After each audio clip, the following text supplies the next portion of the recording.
Hello बच्चों, let's see the question. Which one of the following sequences was proposed by Darwin and Wallace for organic evolution?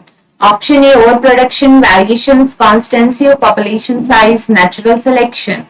And option B, variations, constancy of population size, overproduction, natural selection. Option C, overproduction, constancy of population size, variations, natural selection. Option D, variations, natural selection, overproduction, constancy और population size. देखो, Darwin and Wallace के according evolution के अंदर, organic evolution के अंदर हम sequence देखते हैं कि किस तरीके से सीक्वेंस होता है। ऑर्गेनिक इवोल्यूशन का मीनिंग क्या है कि लाइफ का ओरिजिन किससे हुआ है? ऑर्गेनिक मॉलिक्यूल से, ठीक है, लाइक आरएनए, प्रोटीन, डीएनए। अब देखो, कोई भी ऑर्गेनिज्म है वो सेक्सुअल रिप्रोडक्शन करेगा, सेक्सुअल रिप्रोडक्शन करेगा तो क्या होगा? नंबर इंक्रीज होगा। तो सबसे पहले हम क्या देखते हैं? स्पीशीज के अंदर देखा जाता है ओवर प्रोडक्शन, ठीक है। अब देखो, सेक्सुअल रिप्रोडक्शन करने वाले ऑर्गेनिज्म वही सेक्सुअल रिप्रोडक्शन करेंगे जो एक ही स्पीशीज से बिलोंग करते हैं।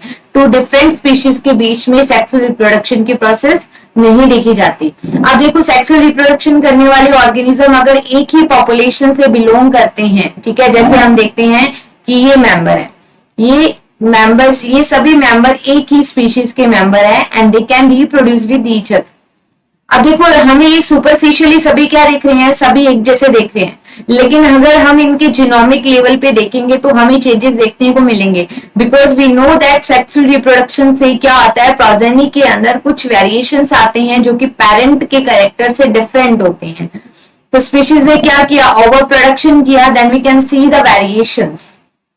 देखो, वेरिएशंस देखेंगे तो कुछ कैरेक्टर्स किसी मेंबर में डोमिनेंट है, कुछ किसी मेंबर में डोमिनेंट है। उसके बेसिस पे हम क्या देखते हैं कि वेरिएशन आने की वजह से जो स्पीशीज के मेंबर में जो कैरेक्टर स्ट्रॉन्ग है वो क्या होगा? वो तो आगे प्रोसेस में करेगा, और जो कैरेक्टर या जो जीन वर्क नहीं कर रही है वो क्या हो जाएगी? इलिमिनेट होती जाएगी, जिससे पॉपुलेशन का साइज क्या हो जाएगा?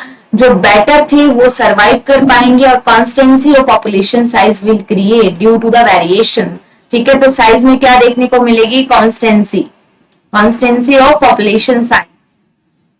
अब देखो, वेरिएशन आई मेंबर्स के बीच में, वेरिएशन आने के बाद हमने क्या देखा? कॉन्स्टेंसी ऑफ पॉपुलेशन साइज आ गया, क्योंकि जो जीन अडेप्ट नहीं कर पा रही वो जीन एलिमिनेट होती जाएगी। लेटर ऑन हम क्या देखते हैं कि जो सर्वाइवल ऑफ द फिटेस्ट है, देन आफ्टर उसके लिए क्या ऑपरेट होगा? नेचुरल सिलेक्शन, ठीक है। जो बेस्ट होगा नेचर उसको क्या कर लेगी? सेलेक्ट कर लेगी। Then after happen natural selection, ठीक है। तो ये क्या होगा? सीक्वेंस होगा for organic evolution which is proposed by Darwin and Wallace. So here correct statement देखो, ओवर प्रोडक्शन होना चाहिए, देन वेरिएशंस, देन क्या आएगा? Constancy of population size and later on natural selection. तो करेक्ट ऑप्शन क्या बन गया? ऑप्शन ए, ठीक है। बाकी क्या हो जाएंगे? बाकी sequence incorrect. So here our answer is option A. Best of luck.